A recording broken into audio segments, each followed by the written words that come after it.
There are rooms in history that no one should have entered. Rooms where bodies were opened, blood pooled on the floor, and research became a word that hid cruelty. Children used as samples, prisoners turned into test subjects, men and women hurt on purpose, and told it was for progress. The reports were shredded, the victims forgotten. But the evidence is still there, in scars, in memories, in the few pages that survived. Today, we walk into those rooms. These are the most disturbing human experiments ever recorded. And once the door closes behind us, there's no turning back. This is the most disturbing human experiment ever. Viewer discretion is advised.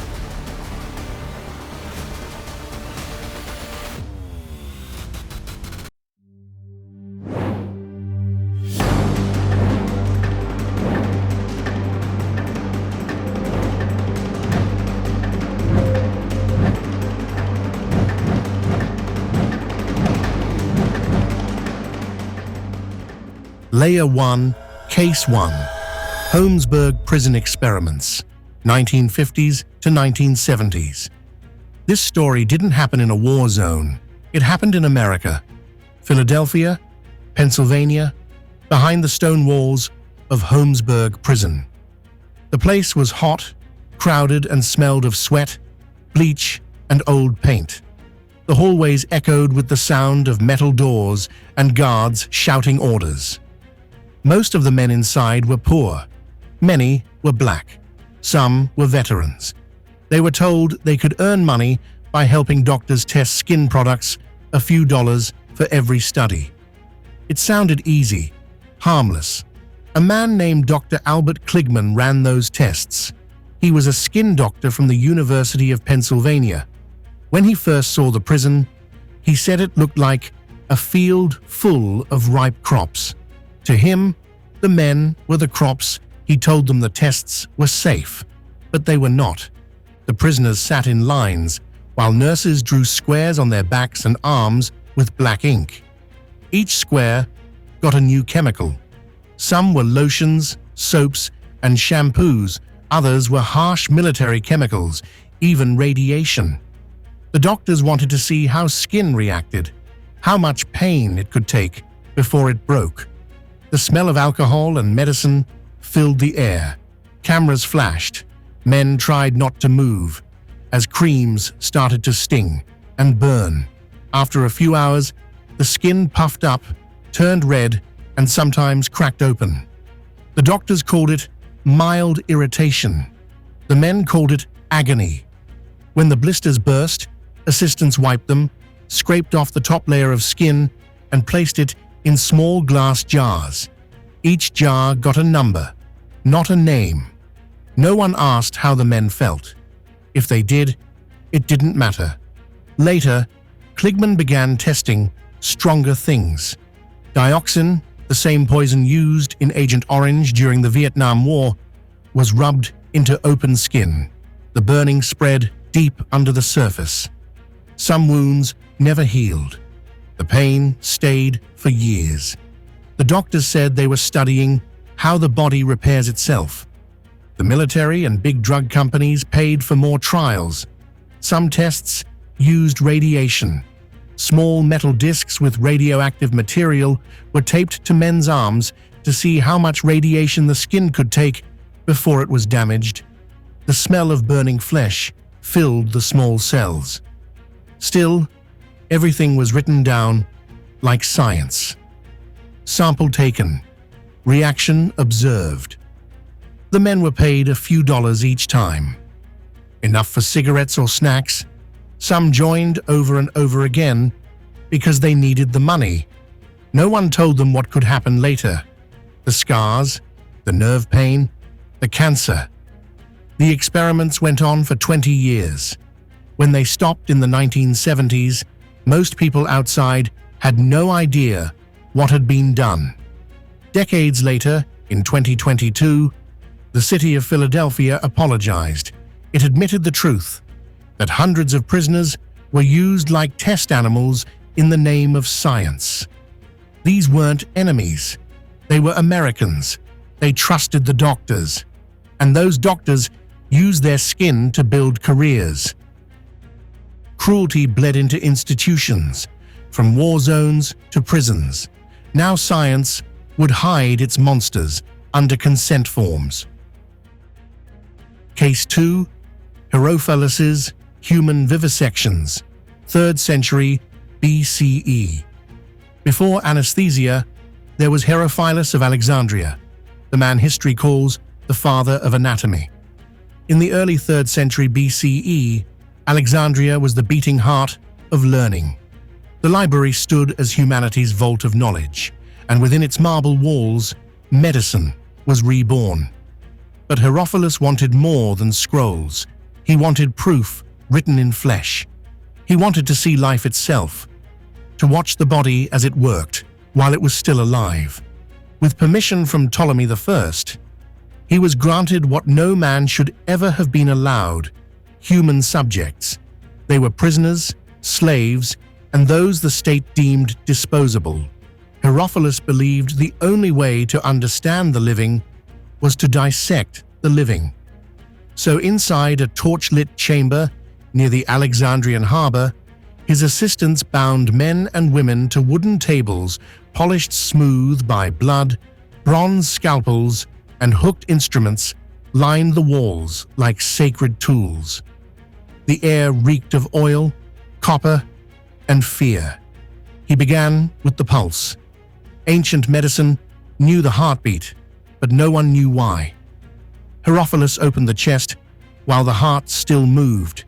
He observed how blood surged through one vessel and drained through another, discovering for the first time the difference between arteries and veins. He studied the brain by soaring through skulls, describing the ventricles, tracing the optic nerves, and identifying how vision connected to thought. He watched the digestive tract in motion, measuring how long it took food to move from mouth to stomach. He cut into the reproductive organs to map the fallopian tubes and prostate. He noted how nerves reacted to pain, sometimes stimulating them deliberately just to watch the twitch that followed. Every incision was meticulous. He measured temperatures, pulse rates, breathing intervals. He recorded the color of tissue. Before and after death, his notes read like cold equations. Subject convulsed at minute 4. Heart slowed by minute 7. Silence at minute 8. He wrote scrolls describing what he saw: the architecture of veins, the branching of nerves, the trembling of organs as the body surrendered. He didn't call it cruelty, he called it science. Historians later praised him. Galen cited his findings centuries later, building Roman medicine on the work of a man who cut open the living. To scholars, Herophilus was a pioneer who brought precision to the study of anatomy. But beneath those titles lay the moans of hundreds whose suffering became footnotes to progress. None of their names survived. No burial records exist.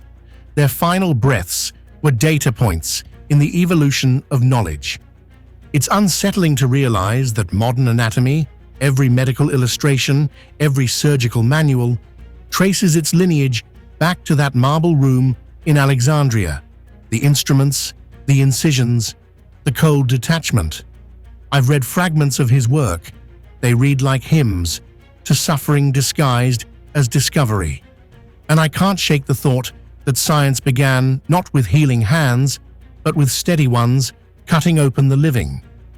Herophilus didn't just dissect bodies, he dissected morality itself. He proved that knowledge can exist without empathy, and that's what makes his legacy truly terrifying.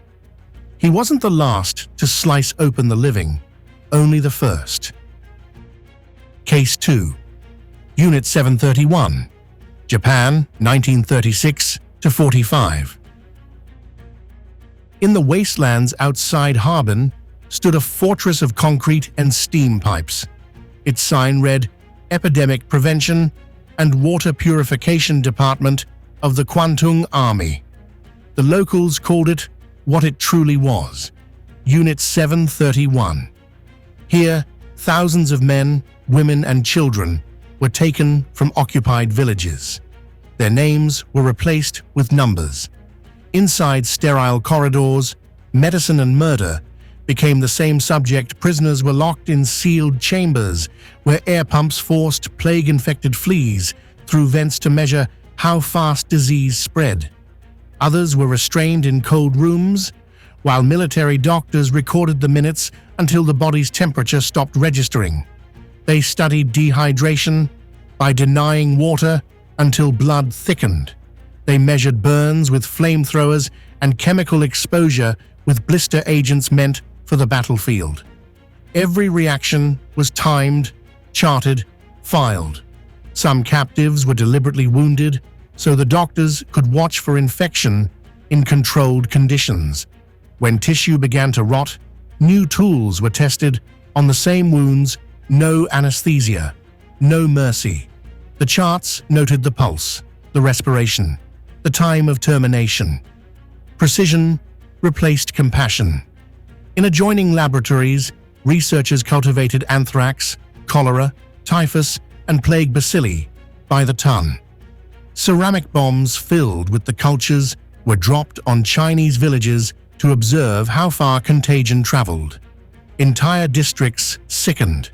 The data were logged as field verification. Technicians later said the smell of formalin never left their clothes. A nurse recalled learning to think of the captives as material. Otherwise, she couldn't perform her duties.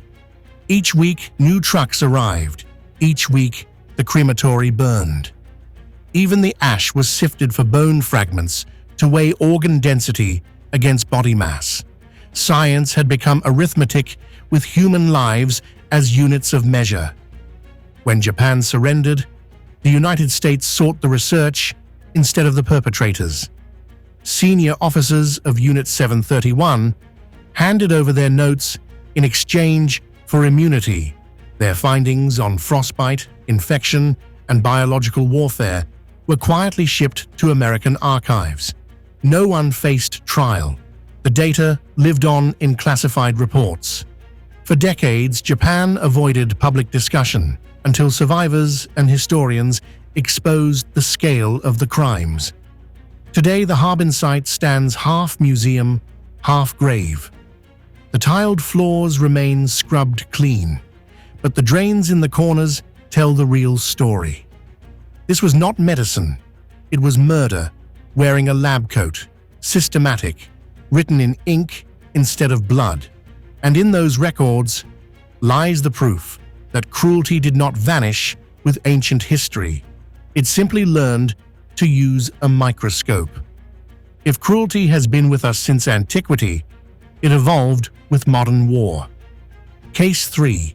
Nazi Medical Experiments, 1933 to 1945. Germany in the 1930s dressed its cruelty in logic. Doctors spoke of heredity, purity, and evolution while sketching blueprints for genocide on hospital letterhead. They said they were cleansing disease from the human species. What they built instead was a system that turned hospitals into laboratories of pain. In Dachau, test subjects were marched into freezing chambers where the air itself could slice skin. Guards chained them into tanks of ice water as physicians stood by with stopwatches. 1 minute, 2, 3. A man's breath fogged, slowed, then vanished. The doctors noted the exact second his pulse failed. Lamps were wheeled in, hot baths prepared, electric blankets wrapped tight around the body, all to study how long it might take to restart a frozen heart. Each failed attempt was added to a column labeled unrecovered. The data was filed under aviation medicine. At Ravensbrück, the rabbits waited in corridors that smelled of disinfectant and rust. Scalpels clicked against trays. Surgeons inflicted controlled wounds with glass and splinters, then applied experimental drugs. They opened the same cuts again days later to see how infection advanced. Women who cried out were told their suffering was proof the nerves still worked. When the body could no longer fight, another name was crossed off and the table cleaned for the next. At Buchenwald, doctors bred bacteria and viruses like weapons. Prisoners were injected with malaria, typhus, or phosphorus compounds meant to sear the flesh from within. They measured the spread of fever across the body the way one tracks a storm. Every convulsion, every silence was timed.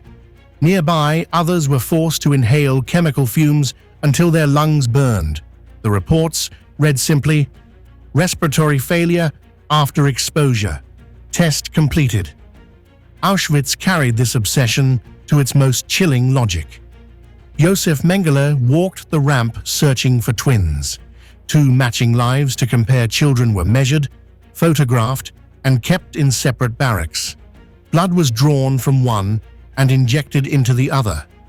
When a child collapsed, the second was killed moments later so their organs could be studied side by side.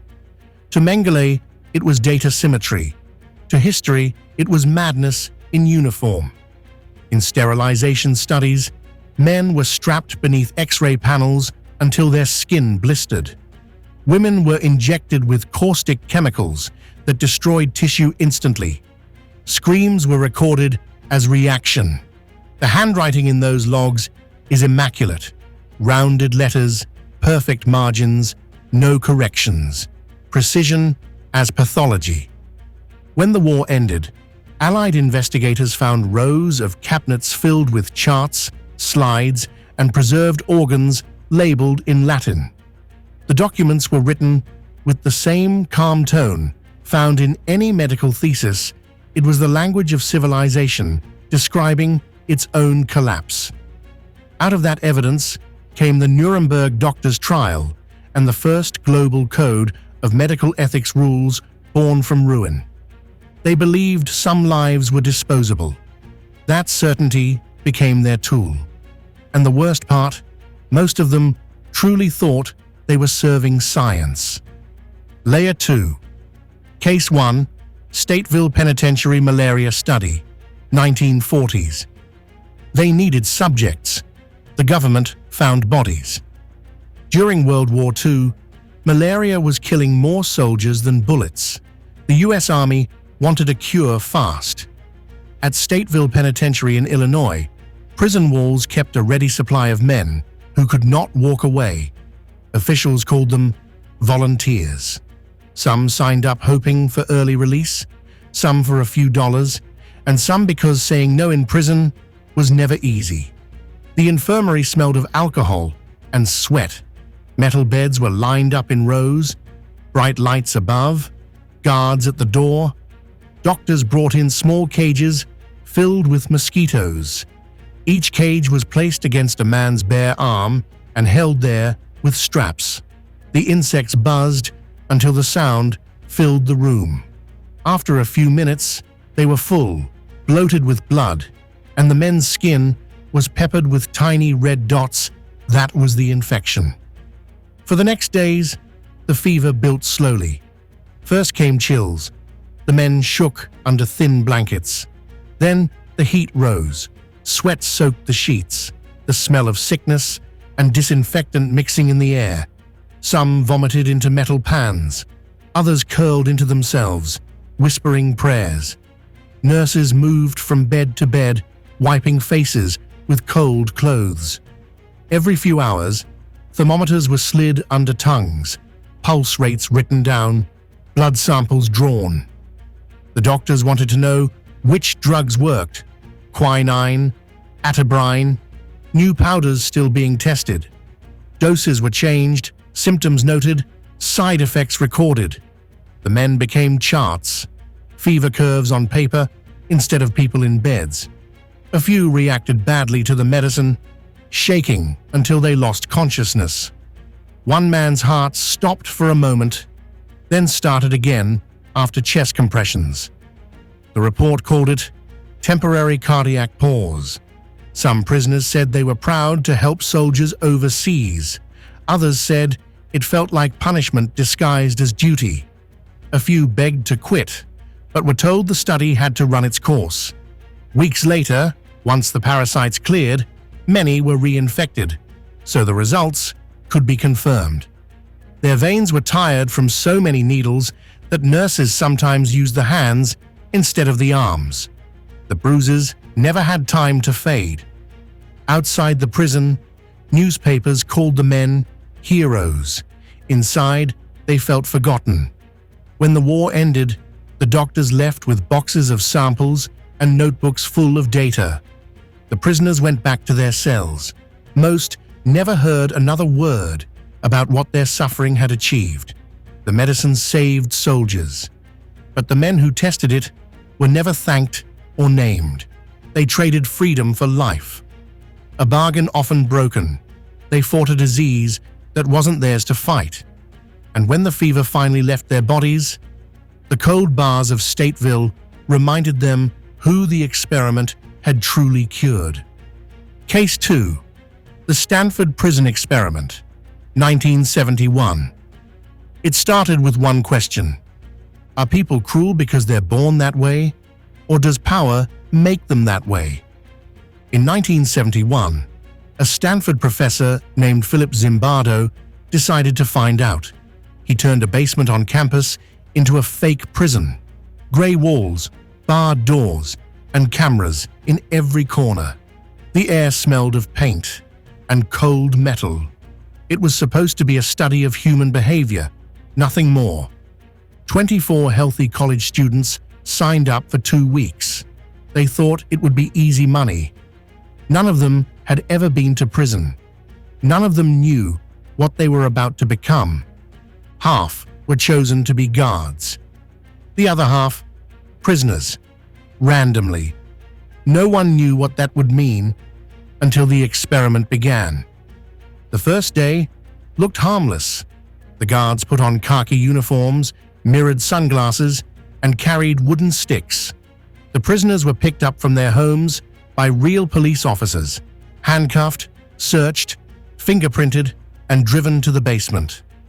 When they arrived, they were stripped naked, sprayed with disinfectant, and given loose gowns with ID numbers. Their names were gone. Their freedom, too. At first, everyone played along. They laughed, followed orders, joked about how fake it felt. But something changed by the second day. One prisoner refused to follow instructions. The guards made him do push-ups. Then they shouted. Then they made him stand for hours. What began as pretend authority started to feel real. The prisoners obeyed. The guards enjoyed it. Soon the guards didn't need orders from Zimbardo. They made their own rules. Take away blankets, wake prisoners in the middle of the night, insult them for no reason. One guard started calling them by numbers, not names. Another whispered, "They deserve it." By the third day, the prisoners were breaking down. One man screamed that he wanted out. Another cried uncontrollably. A few stopped eating. The guards laughed, saying they were acting, but they weren't. Zimbardo watched from another room. He was supposed to be the scientist, but somewhere along the way, he started acting like a prison warden. He told the guards to keep control. He forgot it was an experiment. By the 5th day, the basement smelled of sweat and fear. Prisoners walked with heads down. Some whispered to each other in the dark, asking if this was still Stanford or something worse. On the 6th day, a young researcher named Christina Maslach came to observe. She saw the trembling men, the mocking guards, and the man behind the glass, Zimbardo, watching it all as if it were normal. She looked at him and said, "What you're doing is wrong." That broke the spell. Zimbardo ended the experiment that night. 6 days. That's all it took for ordinary students, future doctors, lawyers, teachers, to become cruel or broken.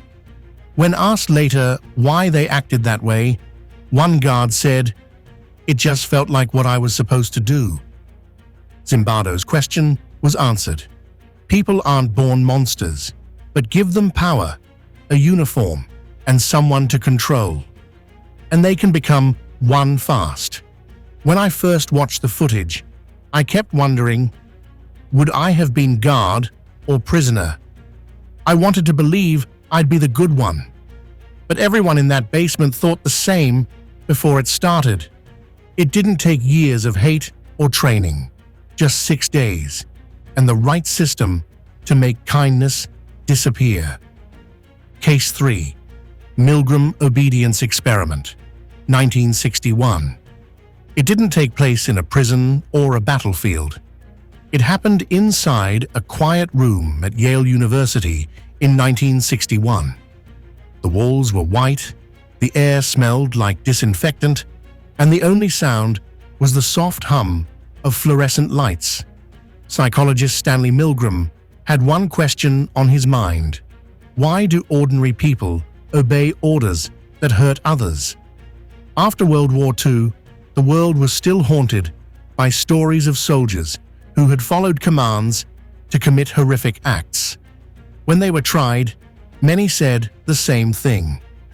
"I was just doing my job." Milgram wanted to know if that obedience was born out of cruelty, or if it lived quietly inside every person. He placed an ad in a local newspaper asking for men to take part in a study on memory and learning. 40 people applied. They came from all walks of life: teachers, barbers, clerks, construction workers. Each was paid $4 and told it would take an hour. When they arrived, a polite man in a gray lab coat greeted them, and another man, smiling, introduced himself as a fellow volunteer. But the truth was hidden from the start. The second man was an actor, and the real participant was about to become the subject. The men drew slips of paper to decide who would play the teacher and who would play the learner. The draw was rigged. The volunteer always became the teacher. The learner was led to a side room, seated in a chair, and had straps fastened across his arms and chest. Electrodes were attached to his skin with thick gel. The teacher watched through the doorway as wires snaked from the man's body to a large gray box on a nearby table. The shock generator. The machine had 30 switches, labeled in neat black print, 15 volts to 450 volts. The last few switches were marked in red. Danger, severe shock. Milgram explained that the study was about how punishment affected learning. The teacher would read pairs of words, and every time the learner made a mistake, the teacher was to press a switch, sending an electrical shock. The shocks would increase in strength with each wrong answer. The man in the gray coat assured the volunteer that the shocks could cause pain but not permanent injury. Then the door to the learner's room closed, and the experiment began. At first, the shocks were small. The learner answered, made mistakes, and reacted with small grunts. But as the voltage rose, the voice from behind the wall began to change. At 120 volts, the learner cried out that it hurt. At 150 volts, his voice trembled. "I can't stand the pain. Please stop." At 180 volts, he shouted, kicking the wall. The teacher hesitated, turning to the man in the lab coat. The experimenter, calm and emotionless, replied, "The experiment requires that you continue." With each wrong answer, the voltage increased. The screams turned to desperate pleading. "Let me out. My heart's bothering me," the voice yelled. The teacher shook his head, sweat dripping down his temples, his hand hovering over the next switch. Some bit their lips, others laughed nervously, trying to relieve their own tension. One man covered his face, peeking through his fingers as if ashamed of himself. Another said in a trembling voice, "He's not answering. He could be hurt." The man in the lab coat responded, "Please continue." The absence of a response should be treated as a wrong answer. Then came silence. At 315 volts, the learner stopped making noise. No shouts, no movement, nothing. The room on the other side was dead quiet. Some teachers begged to stop. Others looked around the room as if searching for a way out. But most continued. They pressed the switches one after another until they reached the last one, 450 volts. Their hands shook. Some were pale, others trembling uncontrollably. They had done what they were told. When it ended, the door opened and the learner was alive. The screams had been recorded, the shocks were fake, but the guilt on the volunteers' faces was real. Some laughed from relief, others wept. Milgram revealed the truth. No one had been harmed, but every man had been tested. Out of 40 participants, 26 had gone all the way to the maximum shock level, believing they had just delivered a possibly lethal jolt to another person simply because an authority told them to. Milgram later wrote that what he discovered frightened him.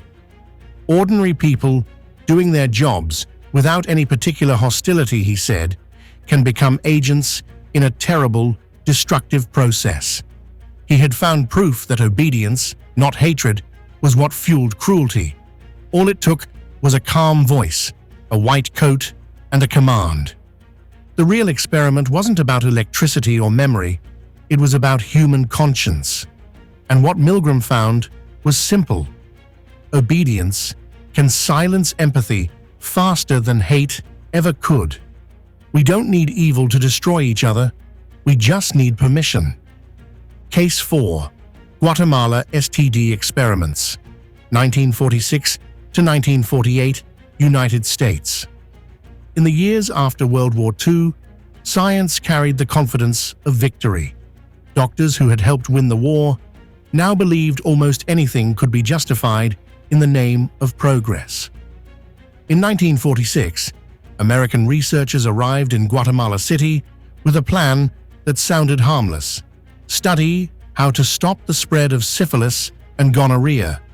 They promised cooperation, medicine, and protection. Behind the polite meetings and typed agreements, another goal waited: find out how diseases could be controlled by first watching them destroy. The project was led by Dr. John C. Cutler of the U.S. Public Health Service. His team set up inside prisons, army barracks, and a psychiatric hospital. They also visited orphanages. The people chosen for the study could not refuse. Most never even understood what they were agreeing to. Soldiers were told it was a medical test. Prisoners were promised cigarettes or shorter sentences. Patients in the asylum were used because no one would question it. The infections were deliberate. Prostitutes carrying the bacteria were paid to visit prisoners so the researchers could observe the spread of disease. When that proved unreliable, the doctors made direct contact.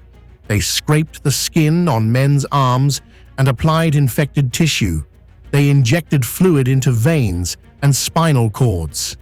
Some subjects screamed from the pain, others stayed silent, not knowing what was being done.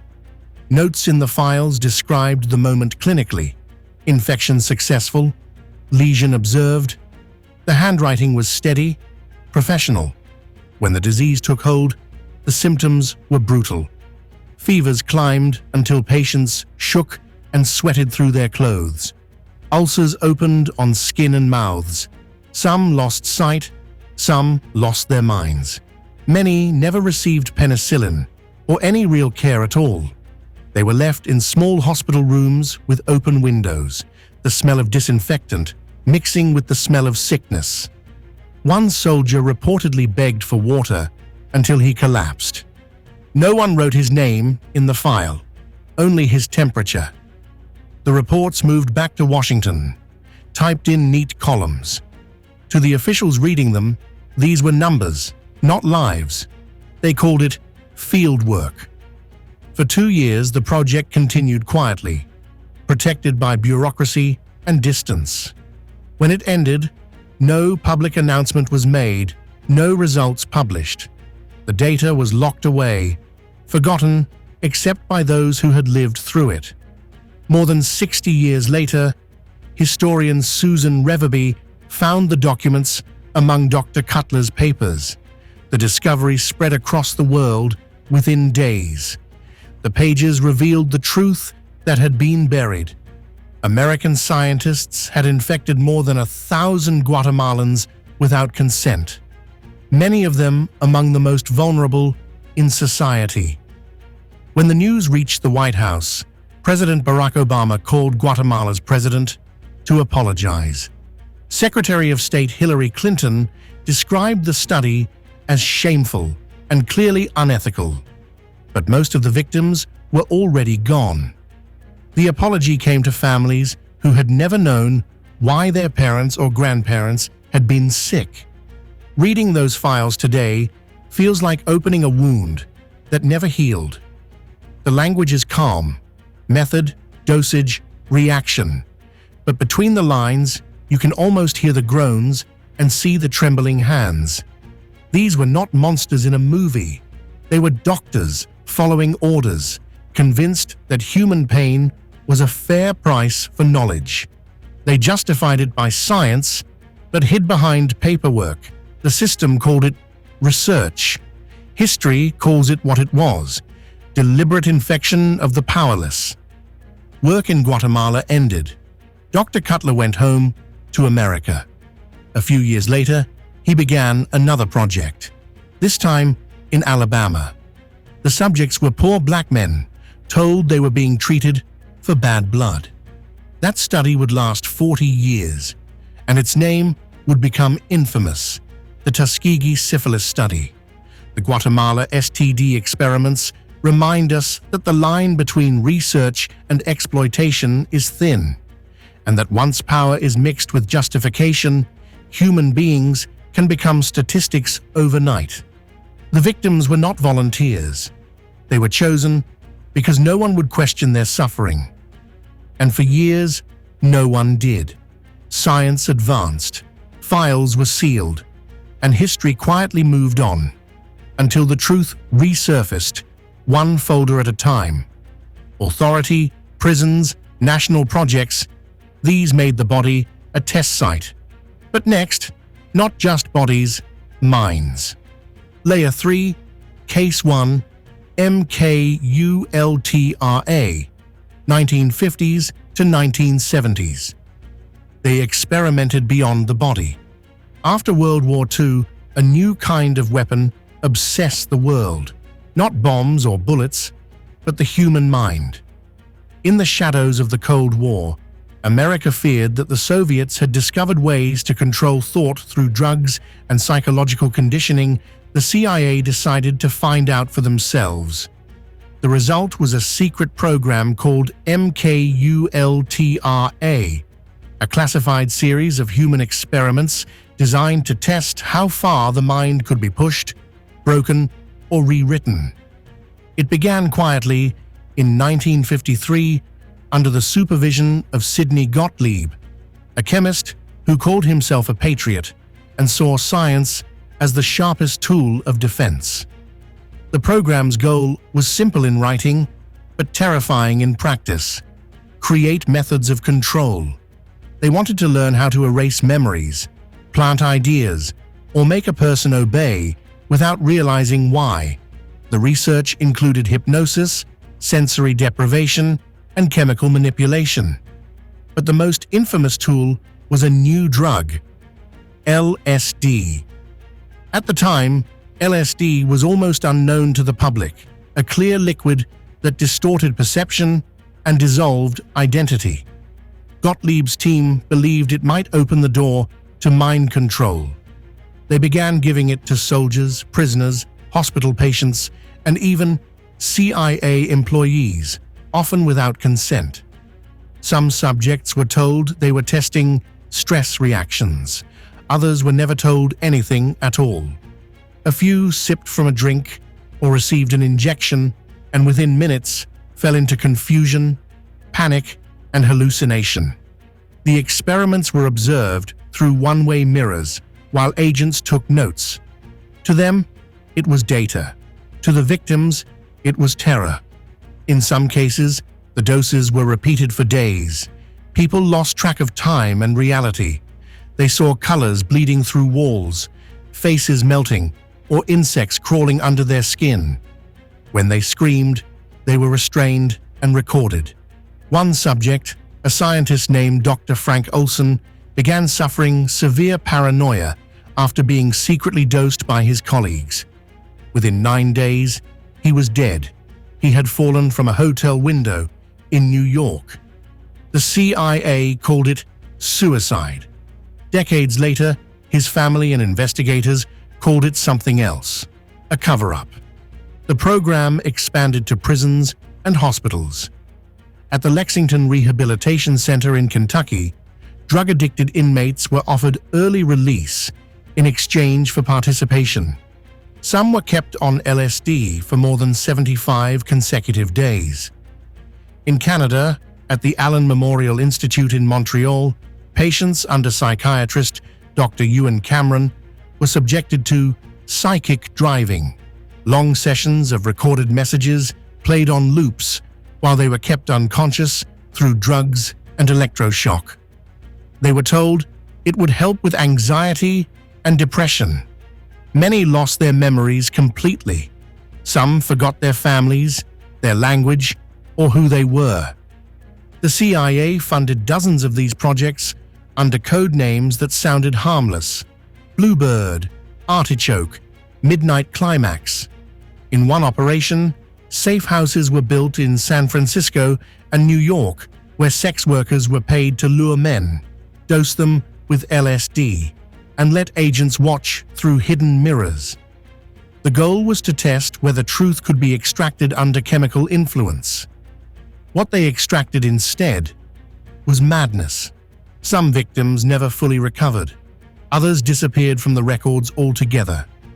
For 20 years, MK Ultra grew inside the agency, hidden by secrecy and paperwork. Experiments were compartmentalized, results buried under layers of classification. When the program was finally exposed in the 1970s during congressional hearings, most of the files had already been destroyed. What survived were fragments, budgets, memos, and a few testimonies that revealed the scale of the deception. Senators called it a violation of every principle of human rights. The CIA called it regrettable. Reading those documents today, the language feels almost emotionless. Words like behavioral modification and reprogramming of consciousness sound clinical, but behind them are scenes that read like nightmares. A man tied to a hospital bed, watching the ceiling melt. A woman waking up after weeks of therapy with no memory of her own children. Doctors in lab coats writing notes while their subjects wept. This was not science. It was state-funded chaos disguised as research.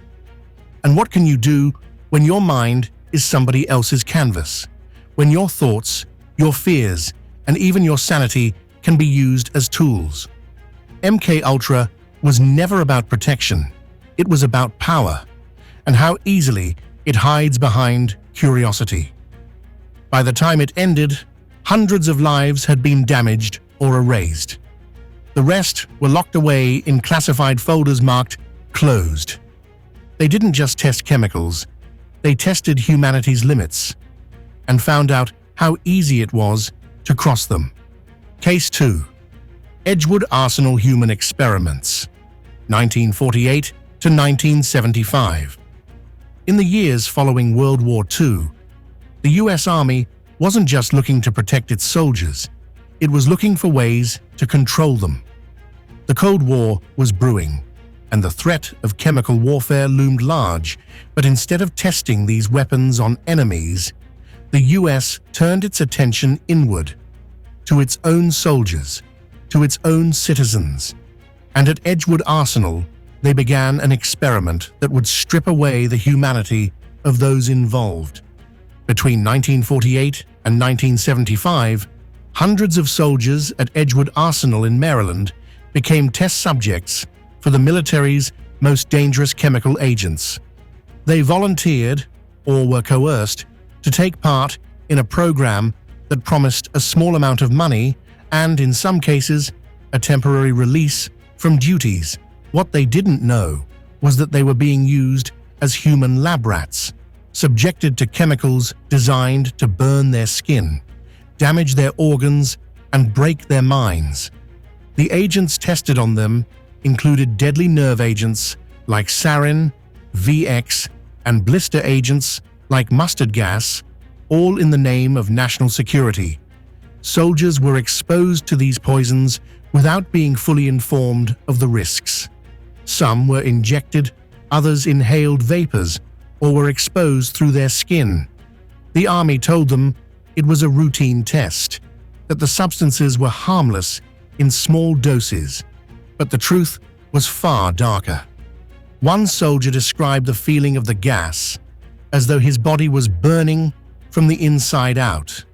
His skin blistered, his lungs burned, and his mind started to shut down. It was like drowning, but in air, in your own breath. Another soldier passed out after inhaling a dose of VX. He woke up hours later, his body shaking, confused, his mind clouded. Some soldiers who were exposed began vomiting uncontrollably. Others suffered from temporary paralysis, and some never fully recovered. The Army didn't care about their suffering. They needed the data. Soldiers who showed signs of serious illness were still forced to participate, told their reactions were valuable. Even after the tests ended, many were left to deal with the long-term effects alone. Chronic pain, respiratory issues, memory loss. These were just the price of progress. And when some of the men tried to report their injuries, the Army buried their medical complaints, calling them minor reactions to an otherwise successful test. For those who survived the tests, the scars were invisible but deep. Many soldiers were told they had suffered temporary discomfort, but the truth was more haunting. The Army didn't just want to test the limits of their soldiers' bodies. It wanted to see how far it could push them without breaking them, and in the end, they crossed that line. The most chilling part: there were no apologies, no explanations. After the experiments, the Army simply moved on to the next project. The soldiers, many of whom had no idea what they'd been exposed to, were left with symptoms and injuries that would haunt them for the rest of their lives. But the public never knew. The experiments were hidden behind a wall of secrecy and classified documents. It wasn't until the 1990s, decades later, that the truth came out. And by then, most of the men who had been part of those tests were dead or too sick to fight for justice. In 1993, the Veterans Administration issued a partial apology for the experiments, acknowledging that soldiers had been exposed to harmful substances without their informed consent.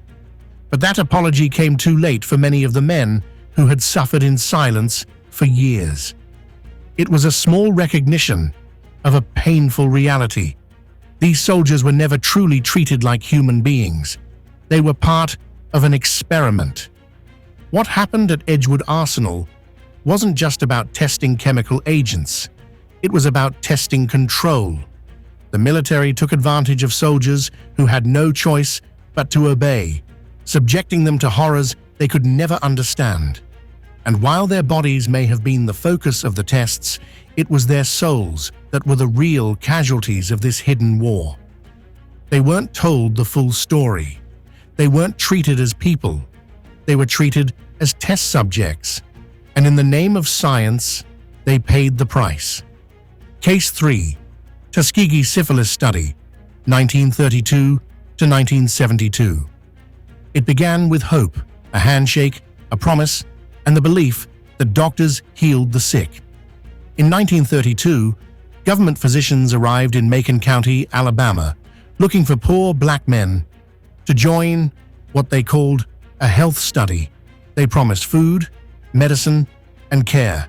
600 men agreed, trusting the white coats and clipboards. What they didn't know was that they were stepping into a 40-year lie. Of those men, 399 already had syphilis, a slow, painful infection that eats its way through the body. The doctors told them they had bad blood, a local phrase that could mean anything: tiredness, anemia, or infection. They drew blood, offered tonics and vitamins, and told the men they were being treated. They never mentioned syphilis. They never intended to cure it. The purpose of the study was to watch what happened when the disease was left to run its course. At first, the sickness was invisible. Then came the open sores, raw patches that wouldn't heal. Men developed rashes on their hands and faces, teeth loosened, hair fell out. When the infection spread deeper, it attacked the bones and nerves. Some men woke up one morning unable to walk. Others lost their sight, their hearing, their minds. Syphilis eats the brain last. Before that, it burns everything else. The doctors watched every stage, taking notes as the men's bodies collapsed. They came with cameras, photographing lesions and swollen joints. They measured heartbeats and pulse while their subjects trembled on the examination tables. Each visit brought the same false comfort. "You're getting better." They handed out aspirin when the pain became unbearable and called it treatment. Wives were never told their husbands carried a deadly infection. Many were infected themselves. Children were born blind, deformed, or already dying. One baby, remembered by nurses decades later, was born without a nose or eyes, its skull warped by congenital syphilis. The mother was told her child's death was a complication. When penicillin became the known cure in the 1940s, the government could have ended the suffering. Instead, they kept the study alive. They even went to local doctors and hospitals, asking them not to treat the men if they came in for help. A cure existed, but the experiment mattered more. For 40 years, the men returned for tests, spinal taps, and painful procedures. They were promised free meals and burial insurance, payment for their loyalty. The doctors wore friendly smiles, took photographs, and left the men dying in slow motion. In their papers, they called it progress. In reality, it was a death sentence disguised as research. By the 1960s, most of the original men were either dead or too sick to work. Their families lived with the same fear, not knowing if the sickness would ever stop. Then, in 1972, a whistleblower leaked the truth to the press. The headlines shocked the nation. U.S. government conducted 40-year experiment on black men with syphilis. The outrage was immediate. Politicians called it a disgrace. Doctors called it unethical. But for the families in Tuskegee, it was already too late. Over 100 men had died of syphilis or its complications. Dozens of wives were infected. 19 children were born with the disease. The study was shut down, but the damage could never be undone. When the survivors were finally brought before cameras, they looked tired, not angry, just hollow. Many still couldn't understand why the government would do this to them. One man said, "We thought we was getting help." Another added quietly, "They used us." In 1997, President Bill Clinton issued a formal apology. He stood before the remaining survivors and their families and said, "What was done cannot be undone, but we can end the silence." The men nodded, but their eyes told another story. For them, The silence had lasted too long. They believed in medicine, they believed in help, and they died waiting for it. Case 4. Willowbrook Hepatitis Studies, 1956 to 1971. The sign outside read, Willowbrook State School, a place meant for children with intellectual disabilities. It stood on Staten Island, New York, surrounded by trees and fences, hidden from public view. But behind those locked doors, thousands of vulnerable kids were being used in a long, quiet experiment that would take years to expose. In the mid-1950s, hepatitis was spreading rapidly through the facility. Dirty conditions, overcrowded wards, and poor sanitation made it nearly impossible to control. But instead of fixing the environment or improving hygiene, researchers decided to turn the school into a human laboratory. Doctors from New York University, led by Dr. Saul Krugman, came in with a plan. If hepatitis was already spreading, they reasoned, they might as well study it, so they began to intentionally infect children, many of them just 5, 6, or 7 years old, with the hepatitis virus. Some children were given food mixed with infected feces. Others were injected directly with live hepatitis cultures. The goal was to track how the disease progressed and whether early exposure could somehow build immunity. To the researchers, it was all about data, incubation periods, symptoms, outcomes. To the children, it was a living nightmare. They became sick within days. Some developed high fevers, vomiting, stomach pain, and yellowing skin and eyes, classic signs of jaundice. A few experienced such extreme abdominal pain that they had to be restrained. Some of the weaker children never fully recovered, and these weren't children with a choice. Many came from poor working-class families or were wards of the state with no one to advocate for them. Parents were sometimes told their child could only get into Willowbrook if they joined the study. It was coercion masked as opportunity. Agree to the experiment or your child gets no placement. In one letter to a medical journal, Krugman admitted the ethical concerns. He wrote that it might appear wrong to intentionally infect disabled children, but argued it was justified because the disease was already inevitable at Willowbrook. That word, inevitable, became his shield. The experiments went on for more than a decade. Hundreds of children were exposed. Some suffered long-term liver damage. Others developed chronic hepatitis infections, which would follow them into adulthood. And all of it happened behind the locked doors of a school for children who couldn't say no, who couldn't understand what was happening, and who depended on adults to protect them. In the early 1970s, investigative journalists began asking questions. Then came the images. Photos of children lying naked in overcrowded rooms, crawling on the floor, and covered in filth. The hepatitis study wasn't the only horror inside Willowbrook, but it was the one that showed the world how far science had gone in the name of control. Senator Robert Kennedy, who visited Willowbrook in 1965, called it a snake pit. Years later, after public outrage grew, the school was shut down, lawsuits were filed, the experiments were denounced. But for the children who lived through it, many never received a full explanation. They were left with the scars, some physical, some emotional, from a study they never understood. The doctors published papers. The data became part of medical textbooks, and the world moved on. But those children, they were more than data points.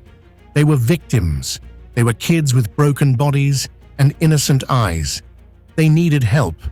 Instead, they were given infection and called it science. These laws came too late for many. In our next layer, see how states use them anyway.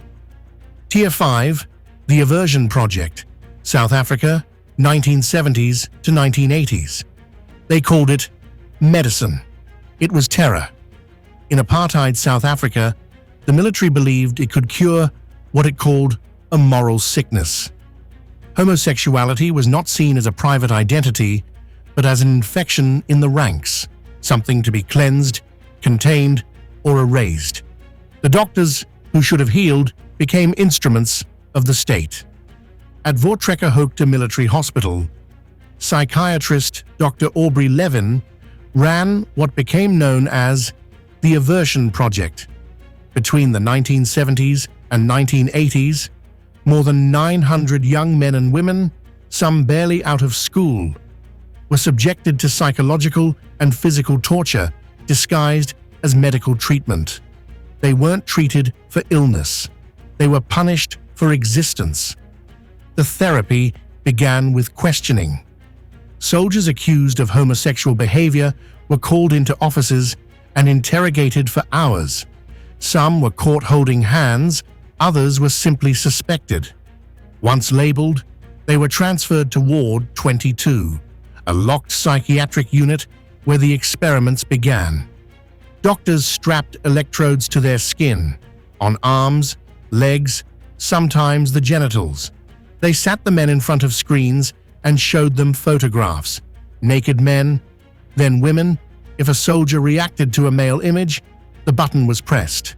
The electric current shot through their bodies, sharp and burning. Muscles convulsed, skin blistered, teeth cracked from clenching. The room smelled of sweat and metal. When the body went limp, the current stopped. This was called aversion therapy. It was meant to rewire desire through pain. But there was nothing therapeutic about it. It was psychological warfare, waged in a white-walled hospital. When electric shocks failed, the treatment escalated. Patients were forced to take female hormones to chemically suppress their masculinity. Some were told they were vitamins. Others were injected under anesthesia. A few were selected for surgical castration or sex reassignment surgeries they never consented to. Operations justified as corrective. Their consent forms were forged, their names replaced by military numbers. Survivors remember being treated like property. One man recalled being restrained in a chair while the machine hummed beside him. "When I screamed," he said, "they turned up the current. They said it meant the treatment was working." Others described the endless humiliation, being stripped, shaved, examined, and told their existence was an error. Some soldiers broke under the pressure and took their own lives. Others were discharged quietly, their records sealed, their trauma buried under bureaucratic code words like rehabilitated and cured. The apartheid government called this medicine in service of discipline, but it was state-sponsored torture. Behind the rhetoric of health lay a campaign of fear. Doctors wore uniforms, and the scalpel became a weapon. When the Truth and Reconciliation Commission investigated years later, it confirmed the scale of the abuse. The documents were clinical, detached. Electric shock logs, hormone dosages, surgical notes. One file simply read, "No further homosexual behavior observed." Dr. Levin fled the country after apartheid ended. He built a new career abroad, working again as a psychiatrist, until decades later, in Canada, new patients accused him of assault. History had followed him. For many survivors, no justice ever came. Their bodies bore scars the world never saw. Some lived in silence, ashamed of what was done to them in the name of therapy. Others spoke out, not for revenge, but for truth, to remind us what happens when science forgets compassion and medicine serves power. They said it was treatment, it was torture. They said it was therapy, it was terror. And in the hospital files, next to their names, the final word still reads, cured. But this wasn't the bottom of the iceberg. Not yet. because below the uniforms and beyond the labs waited the darkest doctor of them all. Case 2. Havasupai DNA Controversy, 1990s to 2010. They thought they were helping their people. They thought they were giving their blood to find a cure. What they didn't know, what no one told them, was that their blood would be used for everything else. In the 1990s, the Havasupai tribe, a small Native American community living deep in the Grand Canyon, faced a growing health crisis. Diabetes was spreading fast through the tribe, hurting generation after generation. With limited resources and remote access to healthcare, they hoped science might offer answers. So when researchers from Arizona State University arrived and promised help, the tribe welcomed them. Over 200 members gave blood samples. They were told their blood would be used to study diabetes. That's what they agreed to. That's what they signed for. But what the researchers did was something else entirely. They kept the blood and used it to study mental illness, schizophrenia, alcoholism, and even theories about the tribe's ancient origins. No one from the tribe had agreed to this. No one was asked. The documents they signed were vague, written in technical terms that many in the tribe couldn't understand. The trust they gave was clear. The consent they received was not. Behind closed doors, their blood was passed around labs. Some researchers used it to ask if the tribe had a genetic tendency toward mental disorders. Others questioned if the Havasupai were truly native to the canyon or had migrated from Asia centuries ago. To the tribe, that was not just science. It was an attack on their very identity. Their oral history told them they had always lived in that canyon. For outsiders to suggest otherwise and to use their own blood to do it was more than disrespect, it was betrayal. No one in the tribe was notified that their samples were being used this way. No results were shared, no papers were explained, no return of findings ever came. The people who had given their blood out of hope were left in the dark while researchers used their DNA to build careers, publish studies, and explore questions the tribe never approved of. Years later, one tribal member, Carletta Talusi, discovered what had been done. She spoke out, shocked that the blood of her people had been used in ways no one consented to. The elders were furious. To them, blood is sacred. It's not just a medical sample, it's a part of the soul. To think that it had been passed around, analyzed, stored, and used for years without permission was heartbreaking. The tribe sued Arizona State University. In 2010, the university agreed to a financial settlement and returned the remaining blood samples. But the damage had already been done. The tribe said it wasn't just about money. It was about being lied to, about having their culture used, about being treated not as human beings, but as data. They gave their blood to find answers. They trusted science to protect them. What they got was silence, secrecy, and shame. In the name of research, they were reduced to subjects. In the name of knowledge, their consent was erased. They were promised healing. What they found was betrayal. Case 3. The Cincinnati Radiation Experiments, 1960s to 70s. In the heart of Ohio, behind the doors of the University of Cincinnati General Hospital, something unspeakable was happening. Not in secret bunkers, not under the flag of foreign enemies, but here, under fluorescent lights, inside quiet hospital rooms where the sick clung to hope. From 1960 to 1971, at least 90 patients, poor, elderly, black, and dying, were lured into a government-funded experiment. They were told they were receiving treatment, but in truth, they were subjects, exposed to high levels of total body radiation without their consent. In the name of Cold War research, they called it therapy. But there was no cure on the other side. The patients weren't just terminal, they were chosen for their silence.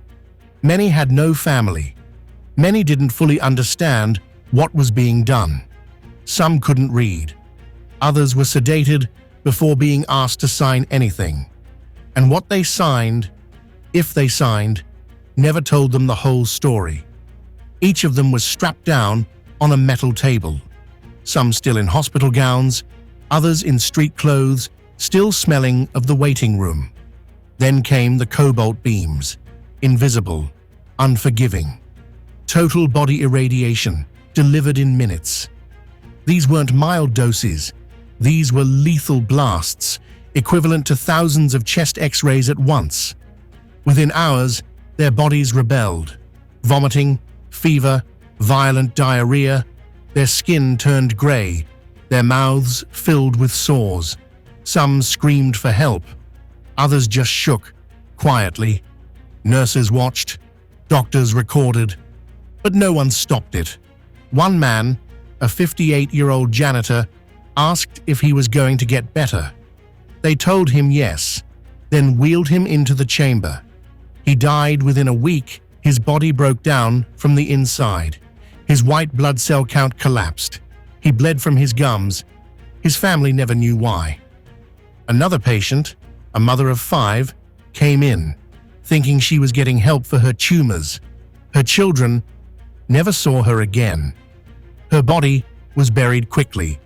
Her records, marked with phrases like non-compliant and expired. And then there was the funding. This wasn't rogue science. It was approved, sponsored. The US Department of Defense paid for it all. More than $600,000, a fortune at the time. Why? To study how soldiers would survive nuclear war. They didn't test it on troops. They tested it on the dying. Some patients had only weeks to live. Others might have had years. But all were robbed of their dignity. Their deaths accelerated, their suffering amplified, their trust destroyed. The lead doctor, Eugene Sayenga, claimed it was all done ethically, that the patients were informed, that it was humane. But years later, when lawsuits surfaced and depositions were unsealed, a different picture emerged. Records showed patients didn't know what radiation was. They weren't told the risks. Some were misled entirely. And yet, no one was criminally charged. By the 1990s, the truth was undeniable. Survivors of the families demanded answers. Congressional hearings were held. The Department of Energy admitted what happened, but it was too late. Most of the victims were already gone, buried under numbers, marked by silence. This wasn't medicine. It was sanctioned suffering, dressed in white coats and grants. They didn't die from their cancer. They died from the experiment. And the worst part? It wasn't hidden in basements. It was done in daylight, in a hospital, with forms, with nurses, with charts. The Cincinnati radiation experiments weren't just a breach of ethics. They were a betrayal of the human body, a war crime without a war. And to this day, no one went to prison. They trusted the system. They believed in care. But they weren't treated like patients. They were treated like test tubes. And in the cold silence of those hospital rooms, science crossed a line it can never uncross. The Terre Haute prison experiments, 1943 to 1944, US. In the middle of World War II, as the world fought tyranny abroad, a quiet horror unfolded inside the walls of Terre Haute Federal Penitentiary in Indiana. It wasn't a battlefield, but to the men behind bars, it might as well have been. Because here, prisoners were turned into human test subjects, infected, not by accident or carelessness, but deliberately, by doctors working for the United States government. Their goal: to infect healthy men with gonorrhea in order to study how the disease worked and how it might be treated. There was no anesthesia, no mercy, and no full understanding of what these men were about to endure. The doctors called it science. The prisoners had no real power to refuse. Some were told it would help the war effort. Others were offered time off their sentences. But none were fully told the truth, that they were about to have one of the most painful, humiliating diseases known to man inserted into their bodies like they were nothing more than test tubes. The experiments were run by the U.S. Public Health Service under the leadership of Dr. John Mahoney, a name later tied to both scientific achievement and human exploitation. The team hoped to test penicillin's effectiveness against sexually transmitted diseases, which had begun spreading rapidly among American soldiers overseas. But instead of using actual patients who already had the infection, they chose to create their own, to infect people from scratch, in controlled conditions, so they could measure every stage of suffering. Doctors began by injecting live gonorrheal bacteria directly into the urethras of inmates. That means taking a long, sterile metal or glass tube, inserting it into the penis, and forcefully flushing it with the infectious fluid. Some prisoners screamed, some bled, many begged to stop. But the tubes kept coming. In some cases, the infection didn't take on the first try, so they tried again, different concentrations, different methods. One involved smearing infected discharge onto the penis, then forcibly holding the urethra shut with a clamp to trap the bacteria inside. Another involved scraping the skin to make it raw, then rubbing the bacteria into the wound. And then came the symptoms. The pain wasn't slow or sneaky. It came fast. A sharp, searing burn during urination that turned every trip to the toilet into an act of agony.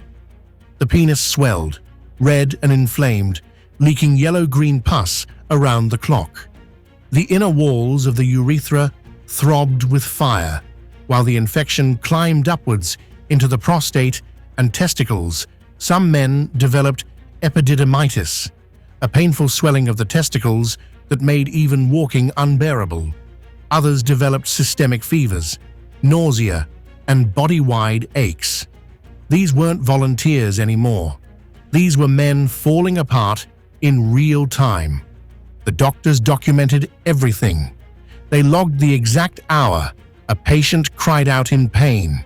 They measured the size of lesions. They took notes on pus color, texture, and volume. They called it data. But what they never wrote down was the psychological damage, the humiliation of standing in a room, genitals exposed, as strangers forced an STD into your body, the confusion, the dread, the feeling of being reduced to nothing more than a contaminated file in a cabinet marked medical advancement. Even when the penicillin trials began, not all subjects received treatment immediately. Some were observed longer than others. The line between observation and neglect blurred as some men suffered far longer than they should have. And then just like that, it ended. The Terre-Haute experiments were declared inconclusive. Why? Because doctors couldn't always reliably infect subjects. Some men didn't contract gonorrhea the first time, which frustrated the team. So rather than refine their ethics, they looked elsewhere. These failures became the foundation for something even darker, the Guatemala STD experiments, where doctors would go on to infect children, soldiers, and orphans. No apology was ever given to the prisoners at Terre-Haute. No monument was built.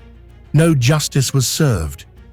Most of the men involved were forgotten, nameless subjects on fading charts. And yet they had felt every second of it, every burn, every injection, every inch of pain. They said it was for science. But history remembers it as what it truly was, an infection not just of the body, but of the soul of medicine itself. In the name of science, they broke bodies, betrayed trust, and erased consent. But history doesn't forget, because silence only protects the guilty.